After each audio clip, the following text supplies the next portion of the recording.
ठीक है, last sessions में हम लोगों ने जोसेफ कॉनराड को डिस्कस किया एंड नाउ अब हम लोग बात करते हैं जोसेफ कॉनराड के क्वेश्चंस की। ठीक है, तो पहला क्वेश्चन यहाँ पर है कि in which of the following novels by Joseph Conrad do the Gould couple and Decoud appear as characters. ठीक है, तो कहां पर with Costaguana as the setting. तो पहली चीज आपको कहां से मिल गई, कास्टागुआना जो सेटिंग है, कैसी सेटिंग है, नॉर्दर्न अमेरिका की सेटिंग है और ये एक फिक्शनल कंट्री है। ठीक है, दूसरा आपको ये मिल गया गोल्ड जो कि क्या था, एक माइन ओनर था, किसकी, ऑफ सिल्वर माइन। ठीक है, तो नॉवेल कौन सी थी, नोस्ट्राडम। क्लियर। बाकी के जितने हैं, victory, under western I and nigger of the Nazis, ये सारे के सारे कॉनराड के ही वर्क्स हैं। आगे बढ़ते हैं तो उसमें देखते हैं, हाँ इसी कोट की बात कर रहा था मैं, I will never never meet such a man again. ठीक है, ये मैन जो है इसके विषय में किसकी भी बात हो रही है यहाँ पर, मिस्टर कुड्स। ठीक है, मिस्टर कुड्स की।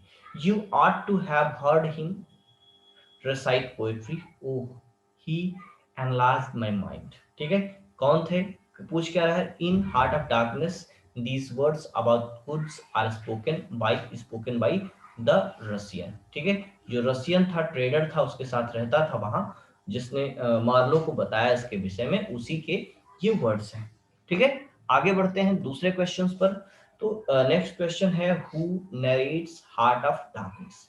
तो नरेट्स हार्ट ऑफ डार्कनेस में तो आपका आंसर जो है वो है अननेम्ड नरेटर। अब कहेंगे सर मार्लो भी तो था, तो मार्लो भी नरेटर है। ये कैसा नरेटर है, सेकेंडरी नरेटर है।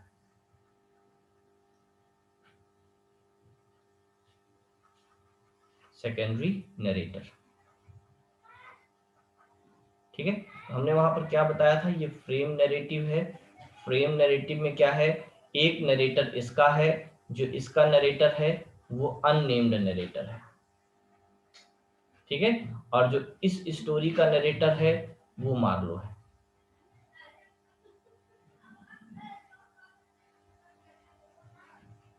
ठीक है, बात समझ में आ गई। आगे बढ़ते हैं, where does Conrad Heart of Darkness begin. तो कहां पर बिगिन होती है, इन टेम्स रिवर। ठीक है, टेम्स रिवर में एक जो है वो खड़ा हुआ है, किसको क्या बोलते हैं उसको, स्टीमर, एक छोटा सा जहाज खड़ा हुआ है, और जो जहाज का जो पर्सन्स हैं उनमें एक है मार्लो, और उस शिप का नाम है, शिप का नाम लिख लीजिए, शिप नीली, NELLIE। ठीक है, नेली शिप है, इसका एक मेंबर है कौन, क्रू का मेंबर मार्लो। ठीक है, ये tells the story, tells the story, tells his story, करिए his story to his fellow members. बात समझ में आ गई। अगला देखते हैं, विच ऑफ द, नेक्स्ट देखते हैं, हाँ नेक्स्ट क्वेश्चन देखते हैं कि विच of the following implies a narrative structure in which the main action is relayed at second hand thought and enclosing frame story। ठीक है, तो अभी हम लोगों ने बात की किसकी, कि हार्ट ऑफ डार्कनेस में क्या होता है कि जो कहानी बिगिन होती है। ठीक है, ये टेम्स रिवर है। ठीक है, यहाँ पर एक जहाज खड़ा हुआ है। ठीक है, और इस जहाज पे कौन है, मार्लो, वो अपने फ्रेंड्स के साथ है। ये तो मेन फ्रेम हो गया स्टोरी का। ठीक है, और इस स्टोरी के थ्रू किसको कहा गया, जो अंदर की कहानी है, जो मार्लो की कहानी है, उसको इसके थ्रू कहा गया है। आगे बढ़ते हैं, नेक्स्ट है, Conrad's Heart of Darkness presents two conflicting discourses. दो कॉन्फ्लिक्टिंग डिस्कोर्सेस की बात करता है यहाँ, कहां पर, in his own culture identify the two discourses from the following. तो दो डिस्कोर्सेस कौन से हैं, एक तो है एंटी कोलोनियलिज्म। ठीक है, दूसरा है यूरोसेंट्रिसिज्म। ठीक है, तो ये दोनों जो चीजें हैं इनकी बातें इसमें हो गई। इसको हम लोगों ने लिखा नहीं है, आप अलग से मेंशन कर सकते हैं। ठीक है, आगे देखिएगा, how does Lord Jim ends. ठीक है, हम लोगों ने बात की थी कि लॉर्ड जिम को डोरामिन ने shot through the chest by Doramin. ठीक है, क्यों मारा था? बिकॉज की डोरामिन सन, डोरामिन का जो बेटा था वो जिम की गलती से मर गया था, और उस गलती की सजा डोरामिन ने उसे गोली मार करके दे दी। और एक्चुअल में डोरामिन कौन था? डोरामिन का जो बेटा है जिसकी मौत हुई, ठीक है, वो और जिम दोनों एक दूसरे के फ्रेंड्स थे। ठीक है, ये कहानी यहां होती है। आगे बढ़ते हैं, in which of the following novels does Stein features as a significant character. तो स्टेन किसमें आता है? लॉर्ड जिम में। ठीक है, वो कौन है? एक डोरामिन का फ्रेंड है, डोरामिन को उसी ने जो है गन दी थी जिससे जो है उसने जिम को मारा था। बाकी के 3 नॉवेल्स की जरा चर्चा करते हैं। ये 3 की तीनों, under the western I, heart of darkness, Nostromo, ये भी क्या है? इन्हीं की, कॉनराड की नॉवेल्स है। आगे बढ़ते हैं, in which of the following novels by Joseph Conrad is set in Malaya. अच्छा, हम लोगों ने लॉर्ड जिम में लिखा नहीं था उसकी सेटिंग शायद। ठीक है, तो उसमें आप लोग ऐड कर लीजिए, इसकी सेटिंग हम लोगों ने लिखी नहीं।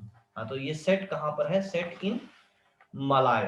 ठीक है, मलाय में ये सेट है। कौन सी नॉवेल? Lord Jim. तो आप लोग वहां लॉर्ड जिम जहां पर लिखे हुए हैं वहां पर इसे मेंशन कर लीजिएगा, ऐड कर लीजिएगा। और आगे बढ़ते हैं, क्वेश्चन है, which one of Joseph Conrad's novel expresses the contrast between the soldierity of shipboard life and the profound underlying loneliness of existence. Thus, loneliness impenetrable and transparent, elusive and everlasting, the surrounds, envelops, clothes every human soul from the cradle to the grave and perhaps beyond। देखिए, इस question का जो answer है उसको पहली बात जो है यूजीसी ने गलत माना है, क्वेश्चन को ही गलत माना। ये चार के चारों ऑप्शंस को जो है पहली बात गलत माना गया है। और दूसरी बात, अगर आंसर की बात करें कि किस नॉवेल में इस थीम की बात हो रही है, ठीक है, तो वो नॉवेल होगा आपका लॉर्ड जिम। बट आंसर को, सारे आंसर्स को गलत माना गया। उसके पीछे लॉजिक ये लाइंस है जो कोट की गई लाइंस है, इसकी वजह से इस क्वेश्चंस के ऑप्शंस को जो है इनकरेक्ट माना गया है। लेकिन अगर इतनी सी बात अगर देखी जाए, सोल्जरली और से बोर्ड से रिलेटेड किसमें है? लॉर्ड जिम में। क्योंकि लॉर्ड जिम जो है एक शिप को कैप्टन कर रहा है, छोटा सा शिप है, स्टीमर है, जिसमें 800 लोग सवार हैं और सारे के सारे पिलग्रिम्स हैं, सिमिलर फेथ के पिलग्रिम्स हैं, और उनको बीच में छोड़ करके ये लोग शिप को भी छोड़ देते हैं, जो कि एथिक्स के अगेंस्ट है, और इनको एक ट्रायल का भी सामना करना पड़ता है। आगे बढ़ते हैं, which novel by Joseph Conrad presents a young captain who, like Colress's Ancient Mariner, is haunted by the vision of a ship drifting calm and swinging in light years, with all the crew dying slowly about her decks, okay, and who feels the sickness of my soul, the weight of my sin, my sense of अनवर्थिनेस। ये देखिए, ये जो description है ये तो rhyme of ancient mariner का description है, जब उसमें अल्बेट्रास को मारने के बाद उस शिप की जो कंडीशन होती है उसी का डिस्क्रिप्शन है। ठीक है, और जो ये नॉवेल है वो नॉवेल है द शैडो लाइंस। ठीक है, शैडो लाइंस कॉनराड की। ठीक है, तो ये कुल मिलाकर के जो हो गया आपका क्वेश्चन कंप्लीट होता है। और नेक्स्ट जो राइटर है रेडक्लिफ हॉल, तो रेडक्लिफ हॉल को हम लोग कंटिन्यू करेंगे कल से। ठीक है, और आज की क्लास यहीं तक, मिलेंगे नेक्स्ट क्लास में।